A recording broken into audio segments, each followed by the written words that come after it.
So I just got done watching Nightmare on Elm Street 4, The Dream Master, directed by Rennie Harlin, which you might recognize as the director of Die Hard 2 and A Long Kiss Goodnight.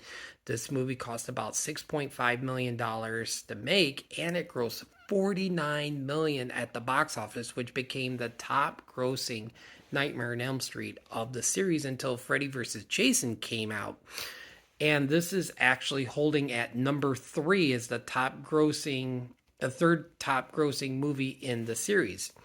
We see Ken Sagoes returns as Kincaid. I think I said his last name wrong, and I'm sorry. Rodney Eastwood returned to play Joey. Kristen was actually recasted by Tuesday Night. Patricia Arquette did not return to the role.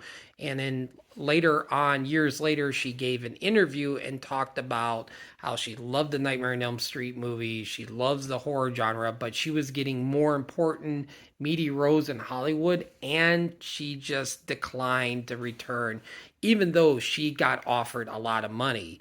Ken Sagoes and Rodney Eastwood was really disappointed that Patricia Arquette did not come back to play Kristen. Um, Wes Craven actually wrote a script for Nightmare on Elm Street 4, but the producers declined the script because he wanted to do a time traveling Nightmare on Elm Street movie.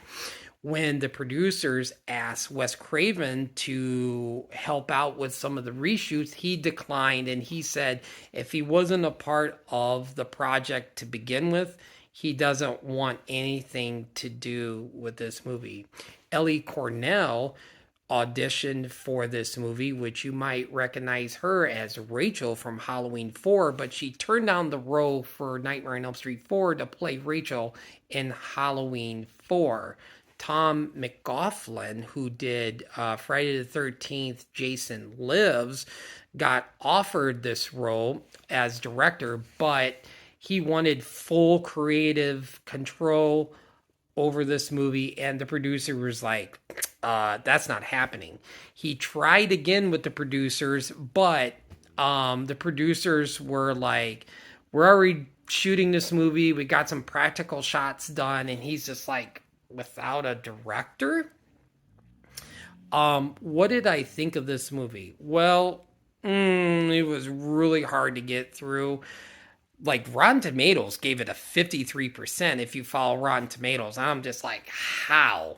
I mean, I feel like this one was the weakest one of the series.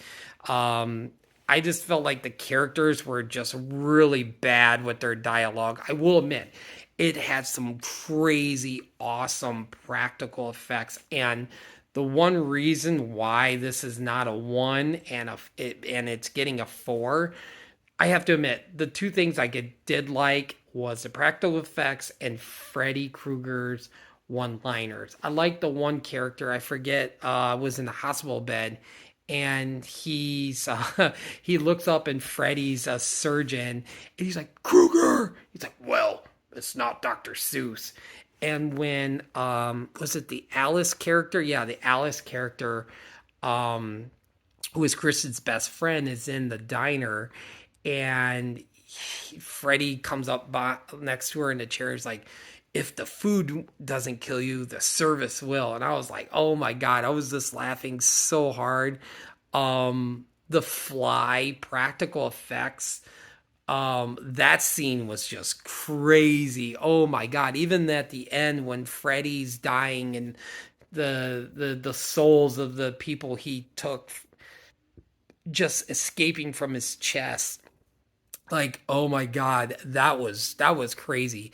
Robert England said his favorite part from Nightmare on Elm Street 4 was the groundhog scene, with Alice, where they keep repeating getting in the truck and trying to go to rescue the one girl that was working out. But yeah, Krueger Robert England was just like really loved that scene. But yeah, but to me, like I said, it's a 4.2. It just was not that great, and I really didn't care for the second one. I mean, I didn't hate the second one in my review, but definitely the second one was better than this one. If I had to rank the best Friday the or I got Friday the 13th, Nightmare on Elm Street movies, I would go Nightmare on Elm Street 1, then I would go Dream Warriors, Nightmare on Elm Street 2, and then Nightmare on Elm Street 4. So there you go. There's my thought videos on my little movie review on Nightmare on Elm Street 4.